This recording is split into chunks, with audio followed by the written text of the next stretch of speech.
رمضان قرآن پاک کا جود و سخا اور خیر و برکت کا مہینہ ہے۔ اللہ پاک ہم سب کو رمضان المبارک اس کے حق کے مطابق ادا کرنے کی توفیق دے۔ اس ماہ کا پہلا عشرہ رحمت، دوسرا عشرہ مغفرت اور تیسرا عشرہ جہنم سے خلاصی کا ہے۔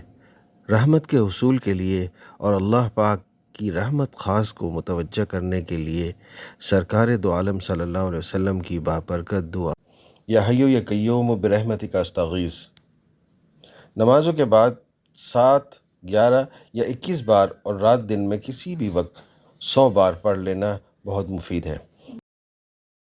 یاد رہے کہ یہ دعا مشکلات کے خاتمے کے لیے بہت زیادہ مجرب ہے۔ خاتم الانبیاء رحمۃ للعالمین صلی اللہ علیہ وسلم پریشانی کے وقت بار بار آسمان کی طرف دیکھتے ہوئے اس دعا کو مکرر دہراتے رہتے تھے۔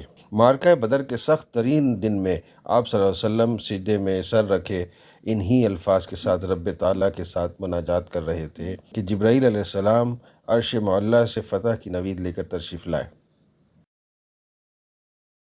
لہٰذا رمضان کی بابرکت ساعات اور ایام میں اس عظیم الشان بابرکت دعا کو حرز جان بنا کر رب تعالیٰ کی رحمتوں کو لوٹنے اور اپنی زندگی کی باقی تمام ایام عرش عظیم سے اپنی باقی ماندہ زندگی میں رحمت اور فتح کے فیصلے کروائیے۔ نوافل کی سجدوں میں، جلسے میں یعنی 2 سجدوں کے درمیان اور آخری قاعدے میں سلام سے پہلے یا حی یا قیوم برحمتک استغیث، یا حی یا قیوم برحمتک استغیث، یا حی یا قیوم برحمتک استغیث کے ذریعے رب تعالیٰ کے ساتھ مناجات کر کے اپنی زندگی کو اس کی رحمت، فتح اور مدد سے بھر لیں۔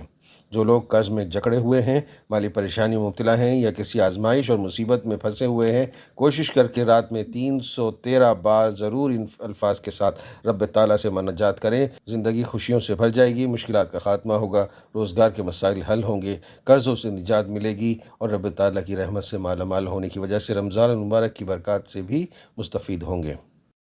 بلغ عنی ولو آیہ، پہنچاؤ میری جانب سے خواہ ایک ہی آیت۔ وَمَنْ أَحْسَنُ قَوْلًا مِّمَّنْ دَعَا إِلَى اللَّهِ وَعَمِلَ صَالِحًا وَقَالَ إِنَّنِي مِنَ الْمُسْلِمِينَ۔ اس سے بہتر بات کس کی ہو سکتی ہے جو لوگوں کو اللہ کی طرف بلائے، نیک کام کرے اور کہے کہ میں جھکنے والوں میں سے ہوں۔